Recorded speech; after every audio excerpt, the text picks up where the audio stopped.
এটাৰ পাছত আন এটা তেল পেৰি আমি তত পোৱা নাই। ইমান দিনেতো নাৰিকল তেল আৰু তিলৰ তেল পেৰিয়ে আছিলো, এইবাৰ আকৌ ফ্লেক্সিড অইল। ফ্লেক্সিড অইলৰো যথেষ্ট ডিমাণ্ড, মানে মানুহবোৰৰ ডিমাণ্ডখিনি চাই আৰু আমি তেলৰ এটাৰ পাছত এটা লঞ্চিং কৰি আছো। আৰু যিহেতুকে নিজৰে মেচিন, মানুহে যিমান অৰ্ডাৰ কৰিছে সিমানখিনি আমি দিবলৈ চেষ্টা কৰি আছো। বাকী ৰাজস্থানত আজি টিচিৰ তেল পেৰিবলৈ লৈছে। টিচি মানে ইংৰাজী ফ্লেক্সিড বুলি যে কয়, বহুতে টিচি বুলি নাজানে কাৰণে মই নামটো বাৰে বাৰে ৰিপিট কৰি থাকো। ধুনীয়াকৈ ফ্লেক্সিড অইল খিনি আৰু এনেকৈ পেৰি আছে আৰু ৰাজস্থানত আজি। তাৰ পাছত গুৱাহাটী আহিব, গুৱাহাটীৰ পিছত তাৰমানে আমি অৰ্ডাৰবিলাক ডিস্পাচ কৰিম, যিহেতুকে অৰ্ডাৰ আছে ভালেখিনিয়ে। এতিয়া যিহেতুকে বিহাৰী ছাৰ আৰু মই ৰাজস্থানত নাই, সেইকাৰণে মোৰ পাপা আৰু দেৱৰজনৰ নিৰীক্ষণতে ধুনীয়াকৈ ৰাজস্থানত এইবিলাক তেল পেৰা কামবিলাক হৈ আছে। ঘিউটো বাৰু বনিয়ে আছে, কিন্তু তেল পেৰা কামটো আমাৰ নিতৌৰ কাম, কাৰণ তেলৰ যথেষ্ট বেছি অৰ্ডাৰ থাকে আমাৰ, আৰু এয়া আমাৰ ৰেগুলাৰ কাম হয়, কিন্তু ৰেগুলাৰ ভিডিঅ' দিয়া নাযায় বাৰু। এনেকৈ আৰু ধুনীয়াকৈ আৰু টিচি গুটি কেইটা এই কল্ড প্ৰেছ মেচিনটোৰ ভিতৰত এনেকৈ ঢালি দিছে। ঢালি দিয়াৰ পাছত আৰু লাহে লাহে এই যিটো ঘূৰি আছে যে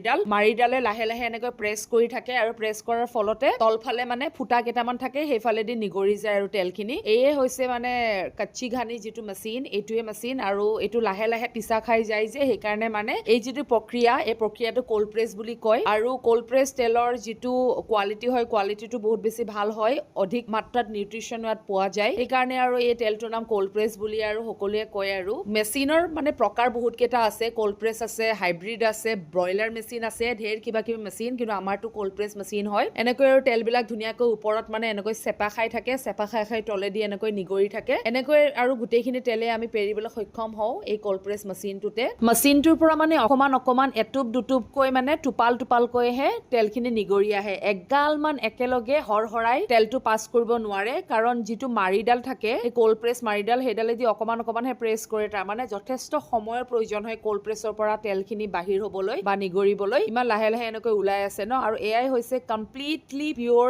তেল, এইটো ফ্লেক্সিড অইলৰ। আৰু ফ্লেক্সিড অইল বুলি নহয়, আমাৰ তিলৰ তেলটো বা অন্যান্য যিখিনি তেল আছে, আমাৰ তেল আটাইখিনি আমাৰ 110% পিয়ৰ। মেচিনটো যে ঘূৰি আছে, বহুত বেছি চাউণ্ড, ভৰ ভৰ ভৰ ভৰ ভৰ ভৰ তেনেকৈ থাকে। তাৰমানে ওচৰত মানুহ থাকিব নোৱাৰে, মই যে একেবাৰে থাকিব নোৱাৰো, ইমান চাউণ্ড নহয়, কাণ চান একেবাৰে পাল মাৰি যায়। কিন্তু মেচিনটো কিন্তু লাহে লাহে ঘূৰে, কিন্তু চাউণ্ডটো অকমান জোৰে আহে। আৰু এনেকৈ লাহে লাহে ধুনীয়াকৈ তেলখিনি নিগৰি আছে। আৰু ফ্লেক্সিড অইলৰ যিখিনি গুটি আছিলে, বীজটো, এয়া বীজটো পিছা যোৱাৰ পিছত এনেকুৱা টাইপৰ হৈ যায়। এয়া এইখিনি খাল হয়, এই খালখিনি বহুত কামত ইউজ হয়, গৰু ছাগলী দানা, লগতে আৰু খেতি পথাৰৰ কামতো লাগে। নাৰ্চাৰীৰ লগত যোন জড়িত তেওঁলোকে গম পায়। কিন্তু তিলৰ যিটো খাল হয় ন, তিলখিনি পেৰাৰ পিছত যিখিনি অৱশেষ ৰৈ যায়, সেইখিনিও মানে আমাৰ নাৰ্চাৰী বা খেতি পথাৰৰ কামৰ কাৰণে বহুতে প্ৰয়োজনীয়। আমাৰ অসমৰ বহুতে মোক ফোন কৰি কৰি কৈছে যে সেইটো নাৰ্চাৰী কামত লাগে, আনিবলৈ দিছে তাৰমানে, কিন্তু মইহে আৰু দুৰ্ভাগ্যক্ৰমে আনিবলৈ পৰা নাই, কাৰণ ৱেটটো বেছি হৈ যায় যে, ট্ৰান্সপৰ্টেশ্যনত বহুত বেছি খৰচ হয়, তো তেনেকুৱা কিছুমান ৰিজনত। আৰু এই ফ্লেক্সিড অইলটোৰ উপকাৰিতা বহুত বেছি।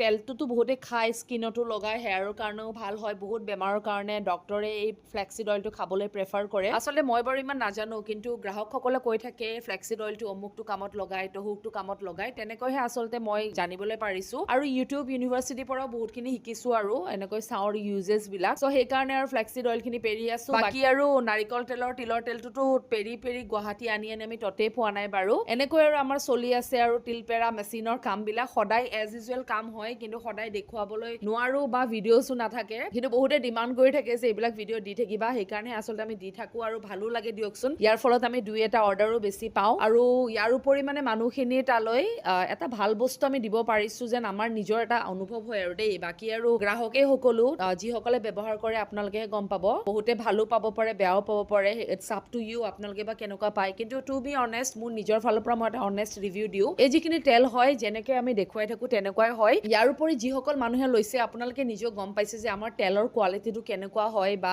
আমি নিজৰ প্ৰডাক্টটো সদায় ভাল বুলিয়ে ক'ম। আমি বেছি মানে ভাল পাম যদিহে আপোনালোকে আমাক ৰিভিউটো দিব, অনেষ্ট ৰিভিউ দিব। প্ৰডাক্টটোৰ ওপৰত জেনুইন ৰিভিউ দিলে আমি সদায় সুখী হওঁ। বাকী আৰু আপোনালোকৰ কৃপাতে, আপোনালোকৰ ডিমাণ্ডতে আৰম্ভ কৰা এই ব্যৱসায়টো এবছৰ সম্পূৰ্ণ হবলৈ গৈ আছে, আৰু আমি এটা খুব ভাল খবৰ আপোনালোকক দিম। সঁচাকৈ কৈছো, আপোনালোকৰ কৃপাতে আমি কৰিবলৈ সক্ষম হৈছো। মোৰ বাকী বিলাক ব্যৱসায় বাৰু চলি আছে, কিন্তু এই ব্যৱসায়টোত সঁচাকৈ আপোনালোকে মোক আনিছে, কাৰণ ছ'চিয়েল মিডিয়াত মই আগতে এক্টিভ থাকো যদিও মানে এনেকুৱা মানে এক্টিভ নাছিলো, বা পেজ হিচাপত মই ৰান কৰা নাছিলো। কিন্তু আপোনালোকে মানে এই ফুডৰ যিটো বিজনেছ, সেইটো আপোনালোকে অনা বুলি ক'লেও ভুল নহব, মানে আপোনালোকে আনিছে, মই সেইখিনিয়ে ডাঠি ক'ম। আৰু আপোনালোকৰ আশীৰ্বাদতে আজি এবছৰ কমপ্লিট হবলৈ গৈ আছে আমাৰ এই ফুডৰ ব্যৱসায়টোৰ লগত জড়িত কামবোৰত। আৰু বাকী আৰু এনেকৈ আৰু আশীৰ্বাদ দি থাকিব। বহুত বহুত ধন্যবাদ। ভিডিঅ'টো